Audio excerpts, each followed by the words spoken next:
नमस्कार, स्वागत है आप सभी का मेरो छत्तीसगढ़ में। मैं हूं आपके साथ सुनील चौहान। छत्तीसगढ़ में चुनाव करीब आते ही राम और हनुमान के नाम पर सियासत शुरू हो गई है। पीसीसी चीफ दीपक वैश्य ने कहा था भगवान राम और हनुमान कांग्रेस के साथ हैं, जिसके जवाब में पूर्व मंत्री बृजमोहन अग्रवाल ने कहा कि भगवान राम और हनुमान को बांटना उनकी छोटी बुद्धि है। उन्होंने कहा कि वे हम सभी के हैं। हनुमान प्रभु राम के भक्त हैं और जो राम जी को बांटेगा उन्हें हनुमान जी की गदा खानी पड़ेगी। 2023 में हनुमान जी की गदा कांग्रेस को पड़ेगी और कमल की सरकार बनेगी। ये रिपोर्ट देखिए।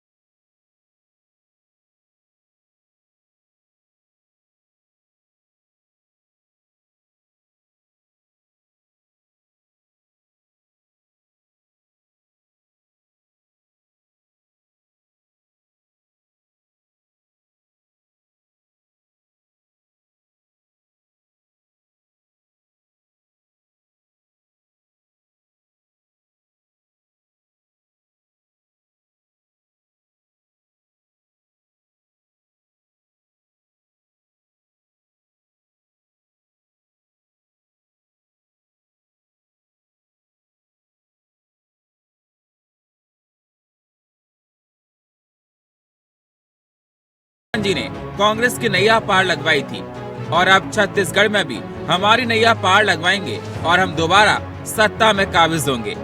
दीपक वैश्य का ये बयान उस वक्त आया था जब उन्होंने जिला कांग्रेस कमेटी की बैठक में शामिल होने से पहले कांग्रेस भवन में स्थित हनुमान मंदिर में पूजा की थी। उन्होंने कहा था कि किसी भी योजना में जाता हूँ, अगर वहाँ मंदिर हो या देव गुड़ी होता है तो सबसे पहले पूजा करता हूँ, इससे सकारात्मक ऊर्जा मिलती है।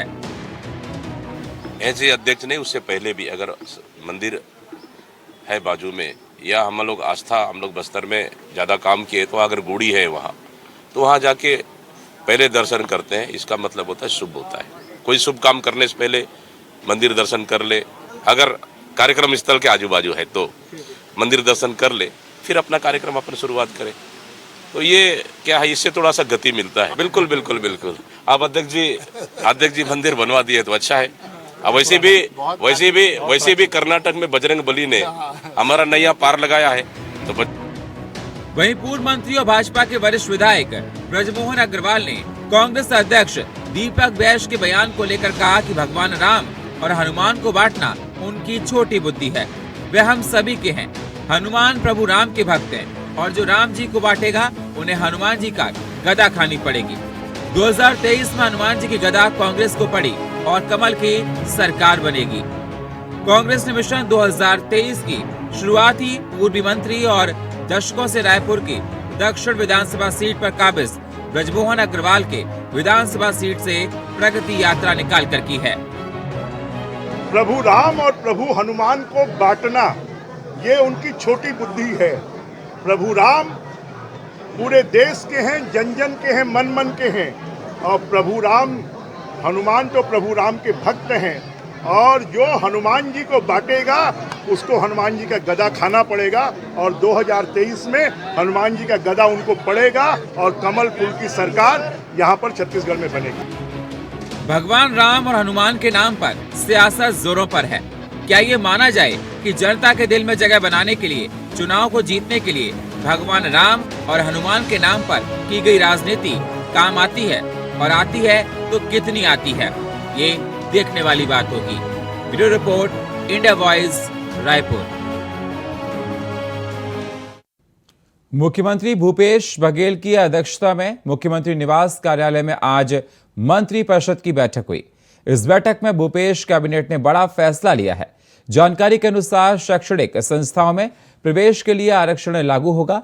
अनुसूचित जाति, अनुसूचित जनजाति और अन्य पिछड़ा वर्ग के लिए 58% आरक्षण लागू होगा। इसके साथ ही ST SC OBC के लिए भी 58% आरक्षण लागू किया जाएगा। आपको बता दें, इससे पहले ही छत्तीसगढ़ में आरक्षण को लेकर सुप्रीम कोर्ट ने बड़ी राहत दे दी थी। कोर्ट ने 58% आरक्षण पर लगी रोक को हटा दिया था। इसके साथ ही इसी आरक्षण के आधार पर भर्ती और प्रमोशन के निर्देश दिए गए थे। अब प्रदेश में सरकारी नौकरियों भर्ती, प्रमोशन और शिक्षण संस्थानों प्रवेश का रास्ता साफ हो गया है।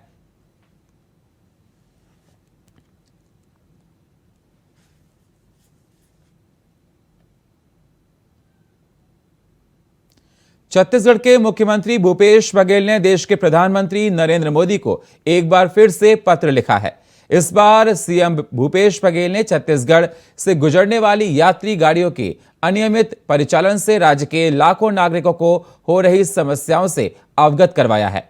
मुख्यमंत्री बघेल ने पत्र में लिखा कि रेलवे द्वारा बिना किसी पूर्व सूचना के कभी भी बड़ी संख्या में यात्री ट्रेनों को निरस्त करने की सूचना जारी कर दी जाती है। निरस्त ट्रेन जब तक निरस्त रहेंगी, इसकी भी जानकारी यात्रियों को नहीं दी जाती।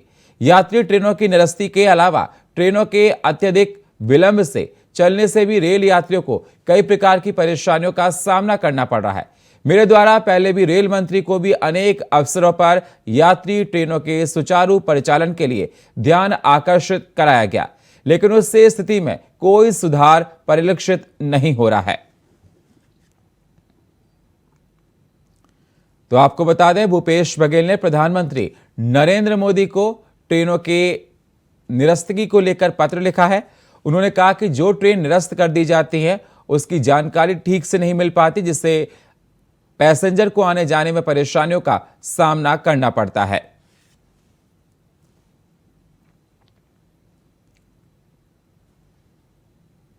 कांग्रेस नेता राहुल गांधी की संसद की सदस्यता बहाल होने पर देश भर में कांग्रेस जश्न मना रही है।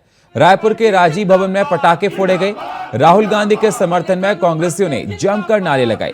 इस मामले में कांग्रेस नेताओं की प्रतिक्रियाएं ट्विटर पर लगातार आ रही हैं। छत्तीसगढ़ के मुख्यमंत्री भूपेश बघेल ने राहुल गांधी की सांसदी बहाल होने पर शायराना अंदाज में बधाई दी है। तो राहुल की सांसदी बहाल होने पर कांग्रेस कार्यकर्ता काफी खुश नजर आ रहे हैं। छत्तीसगढ़ में ये देखा गया, तस्वीरें आपको दिखा रहे हैं। और जिस प्रकार से आप लोगों को पता है कि राहुल गांधी की सांसदी बहाल कर दी गई है, सुप्रीम कोर्ट के आदेश आने के बाद आज वो संसद भवन पहुंचे थे। और आपको बता दें, कांग्रेस में खुशी की लहर मानी जा रही है और कांग्रेस कार्यकर्ता, नेता तमाम बहुत खुश हैं और उनकी संसदीय बहाली को लेकर जगह जगह जश्न भी मनाया जा रहा है।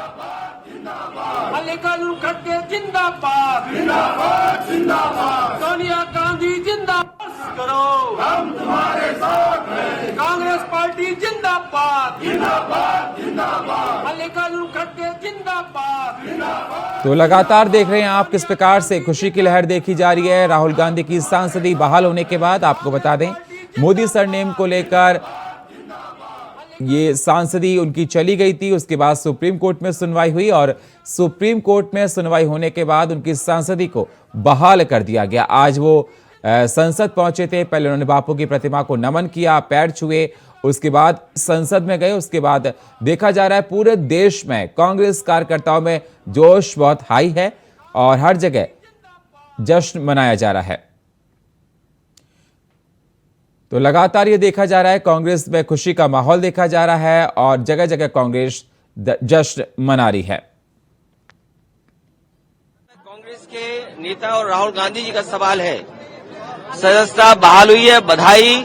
माननीय सुप्रीम कोर्ट को बधाई और लोकतंत्र पर भरोसा बढ़ा है, माननीय न्यायालय पर भरोसा बढ़ा है इस फैसले के बाद। बहुत उनको बधाई। उनको तो हो गया ना जीत, क्या हो गया था उनके साथ, तो सबको खराब लगा था और जब हो गया फिर से उनके लिए सबको खुशी है और हम लोगों को भी बधाई। आप एक बात जान न लीजिए, अभी देश में अनेक पार्टियां एकजुट हो रही हैं, तो जो सेंटर में लोग हैं उनको परेशानी हो रही है। चुनौती नहीं है और ये भले जितना प्रयास किया जा रहा है इसको राजनीतिक विषय बनाने का, पर राहुल जी की सदस्यता का जाना या उनकी सदस्यता का वापस आना ये राजनीतिक विषय कभी रहा ही नहीं है। ये पूर्णतः न्यायिक प्रक्रिया का एक हिस्सा था। जब उनको सजा हुई वो भी न्यायिक प्रक्रिया के आधार पर उनको सजा दी गई। सजा के बाद जो प्रावधान थे उसमें उनकी सदस्यता को जाना था, इसीलिए माननीय स्पीकर के द्वारा उनकी सदस्यता ली गई। पर आज जैसे ही उनके उनको मिली सजा पे रोक लगी तो वापस उनकी सदस्यता बहाल कर दी गई। अच्छा है मनोरंजन जो है लोकसभा में वापस आए। अच्छा है मनोरंजन जो है लोकसभा में वापस आए। अच्छा है मनोरंजन जो है लोकसभा में वापस आए। 137 दिन बाद जब आज सदन में राहुल गांधी की वापसी हुई तो भाजपा के होश उड़ जाना लाजमी था, लेकिन जब सदन में उनकी वापसी हुई तो ऐसा लगा कि मानो सत्य की, न्याय की, साहस की, उम्मीद की, लोकतंत्र की इस देश की जीत हुई है।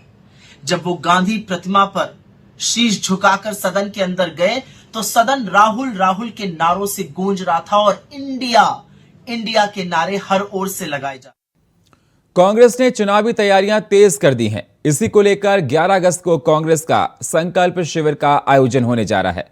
इस 15 दिनों के शिविर में 90 विधानसभा में बूथ प्रबंधन पर फोकस किया जाएगा। साथ ही आने वाले चुनाव के मद्देनजर जनता को साधने का काम करेगी।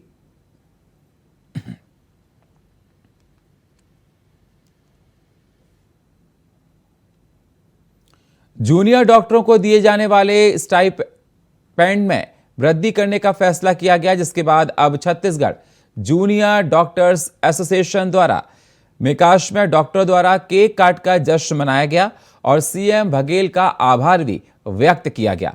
डॉक्टर्स ने केक पर काका अभी जिंदा है लिखवाया था। डॉक्टर का कहना था कि मुख्यमंत्री ने उनकी मांगों पर ध्यान दिया और स्टाइपेंड में वृद्धि कर दी है, जिसके बाद डॉक्टर्स के द्वारा हड़ताल को स्थगित करने के साथ ही काम पर वापस लौटने का फैसला किया गया है।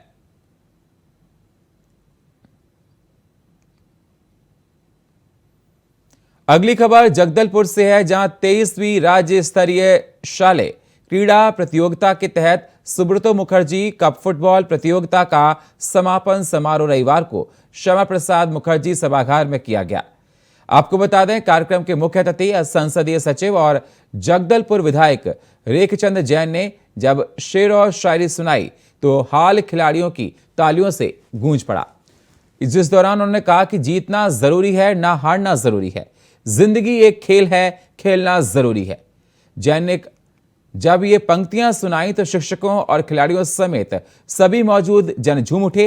साथ ही कार्यक्रम को इंद्रावती विकास प्राधिकरण उपाध्यक्ष राजीव शर्मा, महापौर साफरा साहू ने भी संबोधित किया।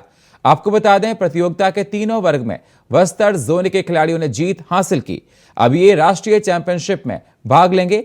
विधायक और अन्य अतिथियों ने बस्तर समेत दुर्ग, सरगुजा तमाम जोन के खिलाड़ियों को भी पुरस्कार दिया है।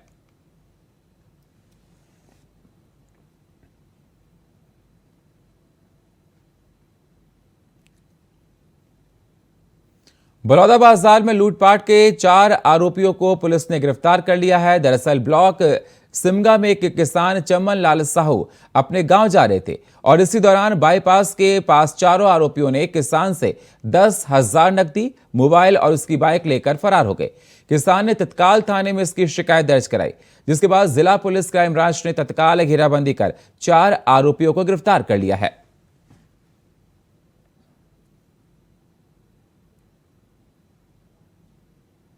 वक्त एक छोटे से ब्रेक का है, मिलते हैं एक छोटे से ब्रेक के बाद। ब्रेक के बाद स्वागत है आप सभी का। अब रुक करते हैं अगली खबरों का। कोरबा जिले में अलग अलग जगहों से 3 संदिग्ध मौत का मामला सामने आया है, जिसमें पहला पसान क्षेत्र में वृद्ध दंपति का है और दूसरा मामला कुसमुंडा में SECL कर्मी की मौत के संदेह में घेरे का है। तीनों ही मौत को लेकर पुलिस ने हत्या की आशंका जताते हुए जांच शुरू कर दी है। दोनों ही मामलों में पुलिस की जांच के बाद हकीकत सामने आने की उम्मीद बताई जा रही है।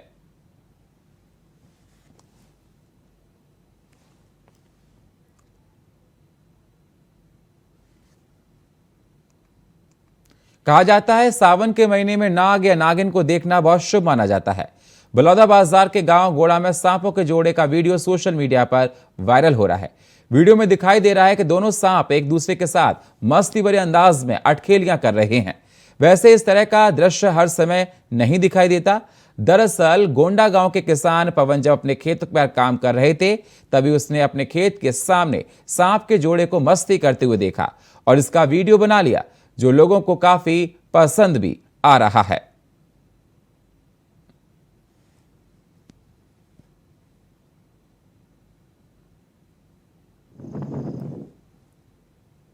अगली खबर भिलाई से है, जहां फ्रेंडशिप डे के दिन दुर्ग के शिवनाथ नदी में एक बड़ा हादसा हो गया। रविवार को दोस्तों के साथ पिकनिक मनाने गया युवक शिवनाथ नदी में डूब गया। युवक की पहचान कॉन्ट्रैक्टर कॉलोनी सुपेला वार्ड 17 निवासी विकास यादव पिता विनय यादव के तौर पर हुई है। साथ ही बताया जा रहा है कि रविवार शाम को 4 से 5 बजे के मध्य भिलाई निवासी विकास यादव जेवरा सिरसा खमरिया भाटा के शिवनाथ नदी के पास दोस्तों के साथ फ्रेंडशिप डे पर पिकनिक मनाने गया था, जिस दौरान वह नदी में डूब गया। युवक शिवनाथ नदी में कैसे बह गया, ये अभी जांच का विषय बना हुआ है। आपको बता दें, जब युवक का शव ऊपर आ गया तो उसे देखकर आसपास के ग्रामीणों और एनडीआरएफ की टीम ने युवक के शव को नदी से बाहर निकाला।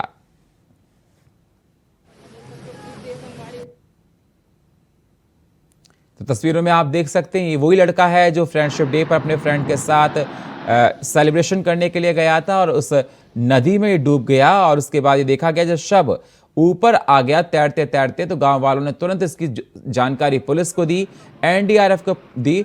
तुरंत एनडीआरएफ मौके पर पहुंची और शव को बाहर निकाला है। तस्वीरों में आप देख सकते हैं ये नदी का उफान किस प्रकार से, अंदाजा लगा सकते हैं कि शिवनाथ नदी में किस प्रकार से ये हादसा हुआ होगा। अपने फ्रेंड के साथ फ्रेंडशिप डे को सेलिब्रेट करने गया था।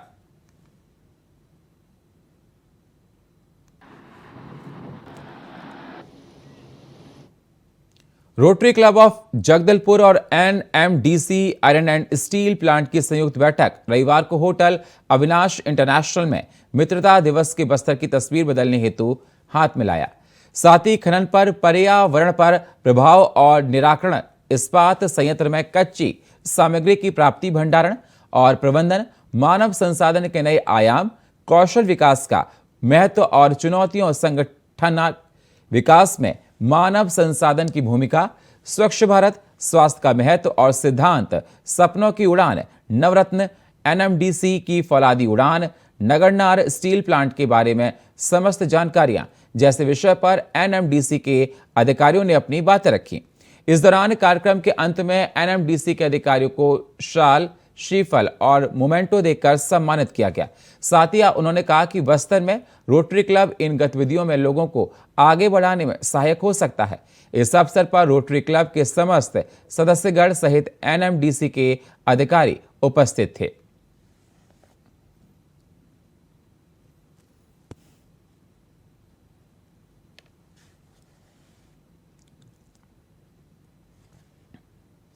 अगली खबर कांकेर से है, जहां जिले में सोमवार को 5 लाख के इनामी नक्सली ने सरेंडर कर दिया। आत्मसमर्पण करने वाले नक्सली चंदन दर्रो 15 साल से संगठन में सक्रिय था। साथ ही कमांडर रैंक का नक्सली कई बड़ी मुठभेड़ में शामिल हो गया, जिसने महासमुंद में नक्सल संगठन को मजबूत करने का खुलासा किया है।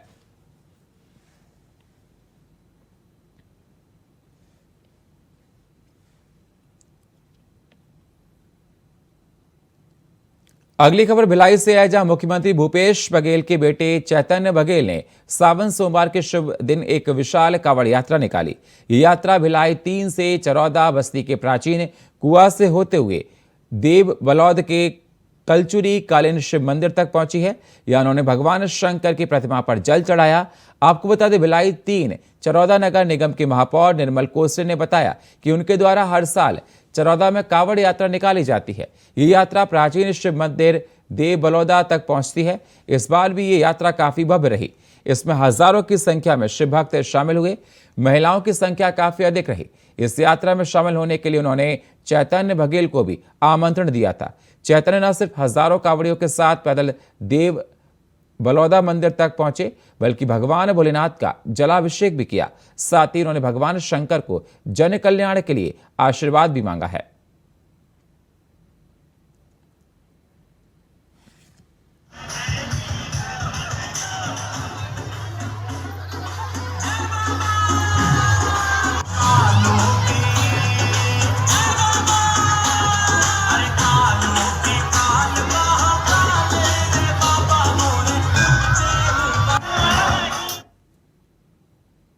महासमुंद जिले में बहिष्कार का दंश झेल रहे परिवार ने बेटियों ने पिता की अर्थी को कंधा दिया। खड़ा देहरा गांव में 1 साल से हिरण साहू और उसका परिवार सामाजिक बहिष्कार की सजा झेल रहा है।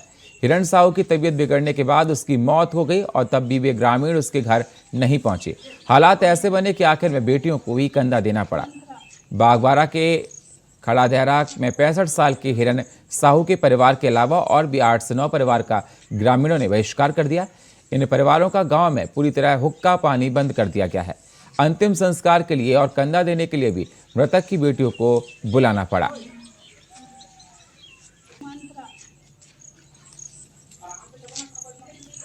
तो तस्वीरें आप देख सकते हैं, आप अंदाजा लगा सकते हैं कि समाज में किस प्रकार से ऐसे दृश्य भी देखने को मिल जाते हैं। पिता की अर्थी को कंधा, ये तस्वीरें आप देख सक रहे हैं। ये परिवार है जिसका समाज ने बहिष्कार कर दिया था, पूरा गांव ने बहिष्कार कर दिया था। पिता की अर्थी को बेटियों ने कंधा दिया। आप तस्वीरों में देख सकते हैं और अंदाजा लगा सकते हैं कि किस प्रकार से आज के समय संवेदनाएं नहीं बची हैं। परिवार कई समय से बहिष्कार का दंश झेल रहा था। बेटियों को बुलाया और पिता की अर्थी को कंधा दिया, उसके बाद उनका अंतिम संस्कार किया गया। अगली खबर जगदलपुर से है, जहां प्रतिवर्ष 9 अगस्त को विश्व आदिवासी दिवस मनाया जाता है। आपको बता दें, 9 अगस्त को अवकाश होने के कारण से जगदलपुर स्थित आत्मानंद योजना द्वारा संचालित विवेकानंद स्कूल में तमाम रंगारंग कार्यक्रम का आयोजन करके विश्व आदिवासी दिवस को मनाया गया, जिसमें नर्सरी से दूसरी कक्षा तक के बच्चों के लिए फैंसी ड्रेस कंपटीशन का आयोजन किया गया। तीसरी से 5वीं कक्षा के बच्चों के लिए सोलो ट्राइबल डांस, 6वीं से 8वीं तक के बच्चों के लिए ग्रुप ट्राइबल डांस और बड़े बच्चों के लिए ड्राइंग कंपटीशन और ग्रुप ट्राइबल डांस का आयोजन किया गया था। साथ ही इस कार्यक्रम में बच्चे अपनी कक्षा के अनुसार बढ़ चढ़कर हिस्सा लेते दिखे।